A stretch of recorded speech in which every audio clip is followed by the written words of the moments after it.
İnsanlar iyi yaşamamalı, onlar çalışmalı, biz de yönetmeliyiz.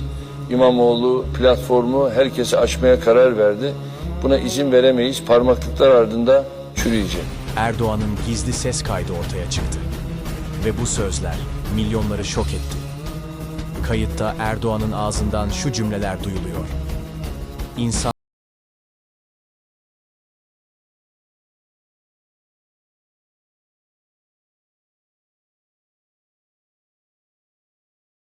gizli itirafıydı. Yıllardır perde arkasında fısıldanan iddialar bu ses kaydıyla gün yüzüne çıktı. Ama hepsi bununla bitmedi.